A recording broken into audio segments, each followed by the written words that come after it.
वाज़िया कहा है कि ना कोई मुझसे मिलने आया है और जो फेक न्यूज़ प्रोपेगेंडे चलाए जा रहे हैं तमाम खबरों की मैं तरदीद करता हूं कि अटक जेल के अंदर कोई मिलने गया या उनके घर वालों की किसी से मुलाकात हुई। उन्होंने कहा जी डील करनी होती तो 9 मई को पहले जब अगवा किया गया तब करता, या स्टार्ट में यहाँ करता, या जब केसेस बनाए जा रहे थे, या जब वर्कर्स को उठाया गया और जेल में डाला गया, या डील करनी होती या इनके साथ बैठना होता तो 27 सालों में मैं बैठ जाता।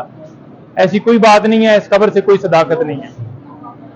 तो उन्होंने ये कहा कि मेरी तरफ से वाज़ा ये है कि वैसे तो जेल जो है वो एक उसके अंदर रखना एक अजाब है, लेकिन क्योंकि जब मकसद आज़ादी हो ना तो फिर अजाब नहीं है, फिर वो इबादत है। तो मैं आज़ादी के लिए जंग लड़ रहा हूं और इबादत समझ के जेल जो है वो मैं काट रहा हूं और काटूंगा। किसी तरह से जो घबराने के हवाले से खबरें चलाई जा रही हैं वो कोई उनमें सदाकत नहीं है। और दूसरे नंबर पर जो दूसरा पोर्शन मैंने आपको बताया था कि आए रोज उनके घर वालों पर, उनके बहनों पे ऊपर कोई ना कोई FIR, कोई ना कोई इंक्वायरी खोल दी जाती है।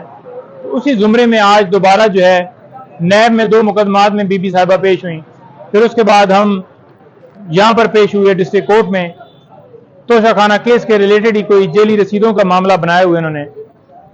तीनों केसेस बोगस हैं, तीनों केसेस झूठे हैं। नैब जो है वो वाज़े तौर पर उन्होंने बयान दिया है कि बीबी साहिबा की गिरफ्तारी की हमें जरूरत नहीं है, तो फिर क्यों नोटिस जारी किए जाते हैं? हमने प्रोटेक्शन मांगी है अदालत से कि फेयर ट्रायल जो है वो आईन पाकिस्तान देता है, और अगर उनको गिरफ्तार करना हुआ कि कल कोई ये ऐसा बदनीति दिखाते हैं और उनको गिरफ्तार करने की कोशिश करते हैं या गिरफ्तारी की तरफ जाते हैं, तो कम से कम पहले से जो है वो कोर्ट को एतमाद में लिए जाए, कोर्ट को बताया जाए, हमें पता होता कि हम एक्सेस टू जस्टिस जो है वो हासिल कर सकें। फिर यहाँ पर भी इसी तरह से आपको पता है कि जी फ्रांसिक के लिए ऑडियो भिजवाई जा रही है, ये किया जा रहा है, वो किया जा रहा है, तो उसमें भी आज डेट हो गई है। लेकिन सिर्फ और सिर्फ ये मकसद इनका ये है कि खान साहब की फैमिली को तोड़ा जाए, खान साहब को तोड़ा जाए, उनके रिश्तेदारों को तोड़ा जाए। बिल्कुल सारे डट के खड़े हुए हैं, पूरी कौम डट के खड़ी हुई है, उनके वकला डट के खड़े हुए हैं। तमाम जो इनके पोछे हथकंडे हैं वो इंशाल्लाह नाकाम होंगे जी। सर राना सनाउल्लाह ने रात को ये कहा कि वज़ीर दाखिला कौन होता है कि मियां साहब के आने पर उनकी गिरफ्तारी करे, और ये फैसला आवाम ने करना है और आवाम में रिपोर्ट से नवाज शरीफ को उनके घर लेकर जाएगी। देखें, बात यह है कि नवाज शरीफ साहब क्योंकि अदालत से इश्तिहारी हैं और 4 साल जो है वो हो गए, उन्हें वापस नहीं आए, वो मेडिकल लीव पर 4 हफ्तों के लिए गए थे। तो जो इश्तिहारी होता है, जो जिसको अदालत ने सजा दी है और वो इस वक्त जेल में है, तो वो कैसे जो है जब जेल के अंदर है तो वो जब वापस आएगा तो अगर उसने कोर्ट तक एक्सेस हासिल करनी है, ठीक है जी, तो प्रोटेक्टिव बेल मिलती है कि आपके ऊपर कोई मुकदमा दर्ज हो और आपने उस कोर्ट तक पहुंचना हो। कोई ऐसा यहाँ पर नहीं है, यहाँ पर तो उन्हें सजा हुई है। तो जब उनको सजा हुई है और वो जेल के अंदर थे और इधर से मेडिकल लीव पर छुट्टी लेकर बाहर गए तो वो जेल में आएंगे, उन्हें अरेस्ट किया जाएगा, उन्हें प्रोटेक्टिव बेल नहीं मिल सकती।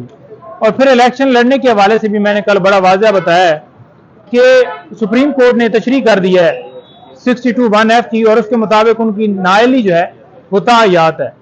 तो जब नाअहली ताहयात है तो वो कैसे लड़ सकते हैं इलेक्शन नहीं लड़ सकते। जो सुप्रीम कोर्ट ने वाज़ह जो है तशरीह कर दी है, और इलेक्शन एक्ट के अंदर तरमीम करके ये चाहते हैं कि फिर दोबारा उनको इक़्तिदार में लाया जाए। बात यह है कि ये सारे किसी जंग में लगे हुए हैं, कोई पीपल्स पार्टी वाला है, कोई नून लीग वाला है, हर एक ख्वाब देख रहा है कि हम वज़ीर आज़म बने।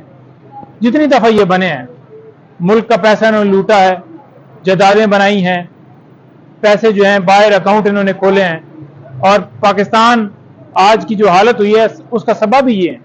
तो आज फिर ये ख्वाहिश कर रहे हैं और मुसल्लत होना चाहते हैं, और फिर जो जुल्म किया गया पिछले अदवार में और 16 महीनों में आपने देख लिया कि क्या पोजीशन। 6 महीनों के अंदर शहबाज शरीफ साहब कहते थे कि मैं मुल्क के अंदर जो है बड़ी महंगाई खत्म कर दूंगा और बड़ी तब्दीली लेके आऊंगा। ये तब्दीली लाए हैं कि आज जो है आटा नहीं मिल रहा, चीनी नहीं मिल रही, लोग भूख से मर रहे हैं। इस महीने के अंदर भी 1 लाख के करीब जो लोग हैं वो यहाँ से बाहर चले गए हैं कि रोजगार नहीं है यहाँ पर। ये मुल्क की पोजीशन है और ये इनका हाल है। और ये